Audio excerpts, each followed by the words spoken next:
그리고 이제 G90의 또 좋은 편의성 측면에서 좋은 점은 이렇게 스마트 키의 인식이 앞에 도어 핸들과 뒤에 도어 핸들에 이렇게 버튼이 각각 독립적으로 다 있습니다. 그래서 어디든지 그걸 꼭 누를 필요가 없이 그냥 손을 이렇게 넣어서 당기면은 이렇게 그 문이 잠금 해제가 되면서 열리는 점은 또 추가적인 편의성이라고 생각이 됩니다.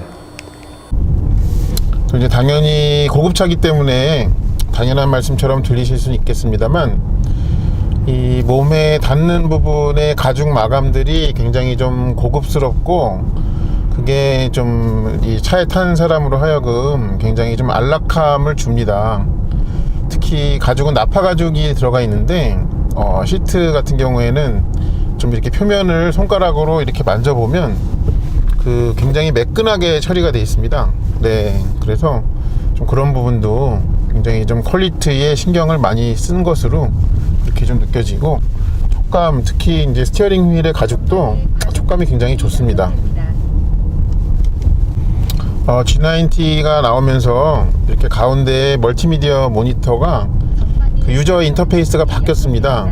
그래서 메뉴 구성이나 조작 로직이 좀 바뀌었는데 제가 좀 제일 눈에 들어오는 거는 이렇게 하나하나의 그 메뉴에 터치 스크린으로 하는 게 좀 커졌습니다. 크기가. 그러다 보니까 운전 중에 급하게 좀 메뉴를 들어가야 될 때 이렇게 좀 더 직관적으로 이렇게 만질 수 있어진 점이 좀 좋아진 것 같습니다.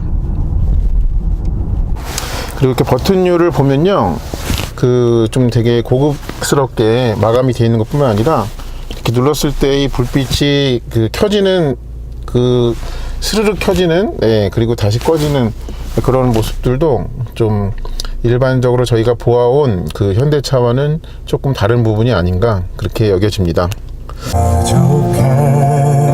그리고 렉시콘 오디오가 이제 들어가져 있는데 뭐 당연한 얘기겠지만 음질이 상당히 좋습니다. 네, 좀 JBL이 현대자동차에 많이 들어가 있잖아요. JBL은 좀 무난한 정도까지의 레벨을 보여주는데 얘는 좀 모든 음역대가 좀 밸런스 있게 강조된 게 좀 또 JBL과는 또 한층 다른 그런 고사양이라는 거를 느낄 수가 있네요. 좋습니다, 오디오가. 그리고 앞유리 위치쯤에 그 투영이 되는 헤드업 디스플레이가 굉장히 좀 시인성이 좋고 또 정보를 전해주는 양도 되게 친절합니다. 네, 그래서 큼직큼직하게 생겨가지고 그 부분도 좀 굉장히 좋은 것 같습니다.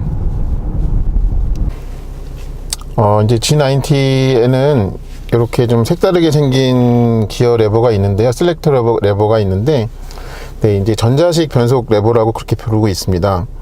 근데 약간 스위치 개념으로 좀 바뀌고 있다라고 보시면 되겠는데요. 이 G90는 조금 더 신경을 쓴 부분이 좀 그 눈에 띄는데, 이 가운데 이렇게 딸깍딸깍 움직이는 이 한 칸씩이 있습니다. 그러니까 요거는 그 전통적인 방식의 셀렉터 레버는 이렇게 몇 칸을 움직이잖아요. 그런 거에 익숙한 분들이 바로 터치가 돼서 드라이브 레인지나 R 레인지로 들어가게 되면 좀 의도치 않은 오조작을 할 수 있기 때문에 그렇게 하는 것이 아닌가 그렇게 보여집니다. 그래서 원래 있던 위치에서 아래로 이렇게 내리는데 반드시 브레이크를 밟고 이 왼쪽에 언락 버튼을 누른 상태에서 이렇게 하면은 이렇게 지금 드라이브 레인지가 됐고요. 한 칸 위로 올리면은 중립 레인지가 됩니다. 다시 락 버튼을 누르고 언락 버튼을 누르고 이렇게 하면 이렇게 되어 있습니다. 지금 재미난 거는 이렇게 그 가운데 모니터에 후진 가이드라인이 보이죠. 근데 얘는 이렇게 밝은 LED로 이렇게 지금 여기 두 군데 이렇게 그 가이드라인이 후진 흰색으로 또 보입니다. 그러니까 다른 보행자들로 하여금 이 차가 후진 중이라는 거를, 그러니까 후진 차라는 건 아니고요.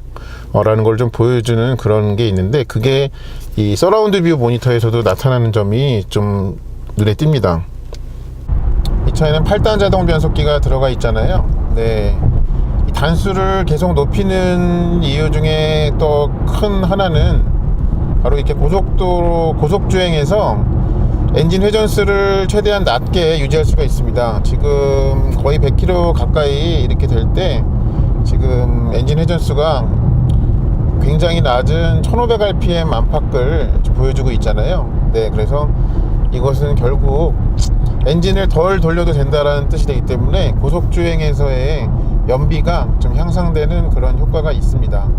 그래서 많은 제조사들이 뭐 9단, 10단까지도 지금 나오고 있는데, 타사 같은 경우에는 네, 그렇게 기어 단수를 높이는 이유 좀 큰 거를 이런 고속주행에서의 연비 향상이 있다라는 그런 점으로 좀 말씀을 드려보겠습니다. 그리고 평지에서 주행을 하다가 가속 페달에서 발을 떼면요, 계기판에 이렇게 중립주행이라고 표시가 나옵니다. 요거는 일시적으로 그 변속기의 동력 연결을 해제하는 거고요. 그 보통들 코스팅이나 글라이딩이라는 말로 많이 사용을 하고 있습니다.